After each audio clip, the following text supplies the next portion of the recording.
I confront my wife's ex-lover and demand answers. First off, let me say that I have the best old lady on planet Earth. Of course, I'm biased, I admit it. But it's also true.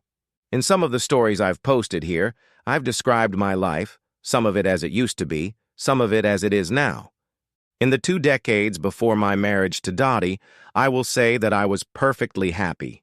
We were normal, sex was on Saturdays, and Sunday was church. We went to parties, car shows, knew people, and went out to visit. Now that I've been married to Deborah for 5 years, good Lord, her favorite thing to do is see if she can get me back on my feet, and she's changed my attitude about life and fun. The first time she opened our door and July walked in, a woman I knew who was going to give me a massage and cure my slow flow problem, you guys over 50 all know what I mean, was the beginning. I wasn't sure how Deborah would react to what happened that evening in our spare bedroom. Then she left and got busy with her massage, and I sat in the living room, not realizing what was going on. I even took the time to read up on prostate massage. Some say it's dangerous and ineffective, some say the opposite. I think the difference is finding someone who knows what they're doing. July, as you can see, is also a registered nurse. She combines massage with creating muscle contractions, which of course means hand finishing if I want to be blunt about it.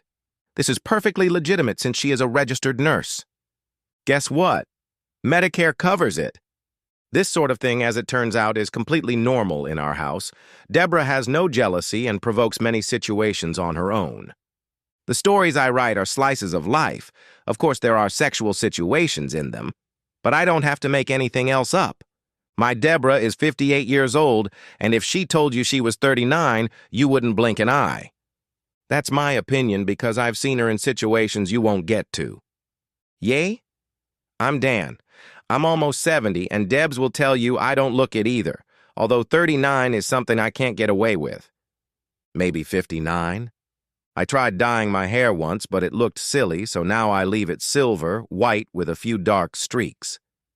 The bare spot in the front gives the impression that I'm driving really fast on the highway. 1 heart attack, 1 stroke, internal bleeding that almost led to death, and a stent in 1 artery. And I say I look and act younger? Yes, I should be living in an easy chair. 5 years ago I was on my way to that, but not now. Debs won't let me get old. Follow me and watch my workouts at the gym, or maybe I'll film one of our sessions in the bedroom and post it. That's not a bad idea. But there's no way in hell Debs is going to let me do that. I don't think so anyway. This short story is about a party we went to at the hospital, the first part of which was a lecture to the entire staff about the Affordable Care Act. I tried to follow the whole thing, but to be honest, it sounds very confusing to me. Maybe it will work, who knows? The lecture lasted 2 hours. And when they were done, I still didn't understand anything. But I have Medicare, so I guess it won't affect me. Plus, I have a wife who is a registered nurse, and if something doesn't work out, I can just let her treat me. Anyway, after the lecture, we gathered in the conference room. Music was playing and a bar was set up. I sipped the 1 drink I allow myself a day, though more than half the time, I don't even drink that much. Deborah was talking to a few people I didn't know and a few people I knew. Jennifer, Julie, and Nicola were there. Olivia from the clinic where Debs works, a few guys from the lab, pretty much the usual. 25 people in all. A man I didn't know walked in. He was about 2 inches taller than me, looked about 40 years old. You know how some people stand out in a room without even doing anything? This guy was like that. Large, broad-shouldered, with a never-ending grin, hair that I doubt is not cleaned up in the shower. My height in the morning is 186 to 188, and this guy is at least 230. I looked at Deborah. She saw the guy and her eyes widened slightly. Then she looked at me. She headed in my direction. Halfway to me, the guy walked up to her and took her by the elbow. She said something, he replied, then reached out and put his arms around her as if he was going to kiss her. I thought maybe he was a friend, an old classmate. Medical school often has people of different ages, and Deborah had been taking medical classes lately to keep up with new medications and things like that. I saw Deborah struggling slightly, and the man seemed to tighten his grip on her arm. I was already rising from my chair when Deborah managed to free her arm. Then she walked over to the table and sat down. "I have to warn you, darling." She was clearly flustered and slightly upset. That rarely happened to her. "Okay, so what was it?" I asked. "Remember I told you I've only had one lover since my husband and I split up?" "Yeah. Is that him?" I looked over at the guy who was standing with a glass in his hand, watching us intently. "Yes. That's Mackenzie Freeman. He and I worked together 6 or 7 years ago. He was our resident when I worked at the hospital." "Oh, okay. And what did he just tell you?" "Look, don't get upset. I can handle him. It sounds like he's a little drunk. We don't need a scene." "Deborah? What did he say to you?" I asked, using a tone I rarely spoke to her in. "He said he was glad to see me again, and that he'd love to have another roll in the hay with me." "He said that to you? Just like that?" "Yeah, just like that, Max like that. Straightforward, but like I said, he was just having a drink." "Well, it doesn't matter. We didn't even know each other then, but he better keep his mouth shut." "Okay. So a man sees another man who happens to be in a loving relationship with his wife? Just try to ignore it. What does it mean that he saw her, touched her, caressed her with his hands? I am no different in this regard, and my instincts to protect my own dignity rose to the surface. All my nerve endings were attentive.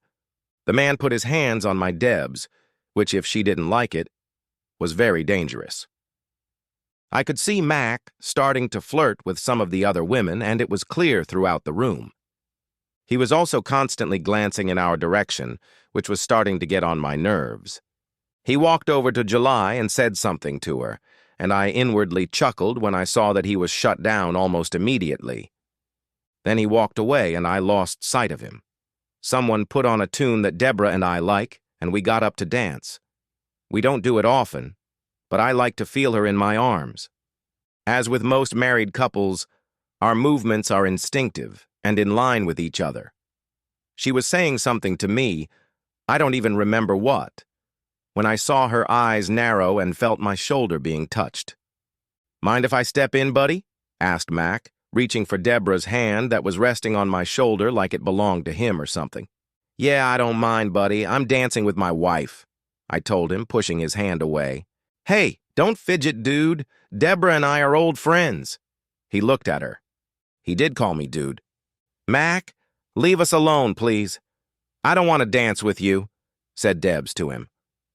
Just as the song ended, we separated, and Deborah took my right hand in a firm grip. For a few seconds, he stood there as if he wanted to say or do something. "Maybe later," he muttered, then frowned and walked back to the bar. "What's this guy even doing here?" I asked when we got back to the table. "I don't know. He transferred to Portland. I haven't seen him in at least 6 or 7 years. Julie came over and sat down at our table. It was nice to see her. Since she had taken over as administrator of the hospital up north, she hadn't stopped by our house again. Julie was wearing a beautiful dress that only showed the top of her breasts. It was the first time I had ever seen her in anything other than a nurse's gown. Her hair was loose rather than put up in a bun, and she actually looked good. "How's Nicola doing, guys?" asked July to Debs with a smirk. The three of us don't have many secrets. July has been coming over at least twice a month for a few years now. She has what could be called very intimate knowledge of both of us, to say the least. Lest anyone misunderstand, this is a one-way communication. July never takes anything off. Like I said, it also helps a lot. I can go to the bathroom easily for a week or so after a session, and then everything goes back to normal. "Okay. We like her, but we miss you," Debs told her. They were talking about Julie's new job and how it was going. We were all laughing at something she said when I looked up, and then that guy Mac showed up again. "Want to dance?" he asked Debs. He sounded even more drunk than before. "No thanks," she told him. "Man, I don't get it." When did you manage to get so rude? There was rage in his voice now. Look, I don't want to dance with you. We're just talking and enjoying each other, Deborah told him. You didn't act like this when I had you on your knees on the carpet at my house. He said it loud enough for a few heads to turn. Hey, kid, you better go somewhere and sober up, I told him. Yeah? What are you going to do about it, you old asshole? He said, turning in my direction. I stood up. I'm an old asshole, but I don't like being called that. If he even moves to do anything, I'm going to pin him against the wall. Or try to anyway. Deborah slipped between us, reached out and nudged Mackenzie. July got up from the other chair and sat down there too. He didn't know what to do. Both women kept pushing him so that he stepped back to keep his balance. Debs, I don't need... I managed. Shut up, Danny, she said without even turning her head. Now I really didn't know what to do. A bunch of people were looking in our direction, and I was with two women protecting me when I was perfectly capable of standing up for myself. What? You're too good for me now? After I slept with you? He was speaking very loudly now. This made me furious. I wanted to pounce on him, but I couldn't since Debs and Julie were in my way. I started backing away from Julie, who was standing to my left in front of me, figuring that if this asshole swung at me, my right hook would be the best punch. Of course, the last time I swung it at someone was when I was in the Navy in 1967. You midget asshole!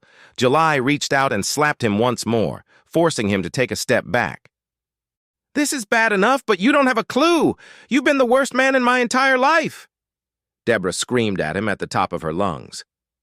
Mackenzie looked flustered. There was dead silence in the room now. Everyone was looking in our direction. My Deborah was screaming at the top of her lungs. She uttered a word I had never heard her say before. I think I blushed a little. By this point, both women had pushed Mac a good 10 feet away from me and were still pulling back. His face was red from what she had told him, and she no longer cared if anyone found out about it. She was very angry, and I'd never seen that side of her before. Mackenzie folded up like a rag doll, and both women stopped pushing. I sat up, seeing him slide toward the door, and a few people chuckled. Debs and July walked back to our table and sat back down. Honey, I can take care of myself, I protested. No need, it's fine. This way no one gets hurt, she told me in her usual completely calm manner. I wasn't going to get hurt. I wasn't thinking about you. I was saving him, honey. You could have hurt him, and then there could have been trouble. Deborah patted my arm. Julie reached over and patted my hand, too. She was trying hard not to smirk and failing miserably. Okay, no big deal. Some guy who had a one-night stand with the woman I love? Who cares? I know I don't.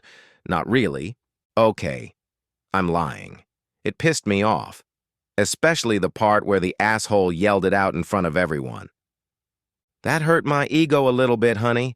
I mean, two women defending me? I'm sorry, honey, but it's better than letting you hurt him, isn't it? She smiled and patted my forearm. Julie patted the other one, too. Hey, July, how about you make it up to Danny? Deb smiled at her. She grinned back. Are you thinking what I'm thinking? Asked July to Debs. I looked back and forth. Yep, let's go. Deborah stood up and lifted me to my feet. Everyone looked at us as we walked out the door. Julie held one of my hands, Deborah held the other, and neither of them cared what anyone thought. Have you ever had to deal with two women working on rebuilding your male ego while you lay on a massage table?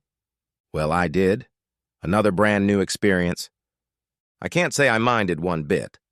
They were both just using their hands and taking turns, which is quite pleasurable. At one point, Debs even snuggled up to me with her whole body. July didn't. She never does that. Yeah, a whole new experience when they got me started, all four hands. I forgot about asshole Mackenzie for a while. But deep down, I wouldn't give up on that guy, that's a fact.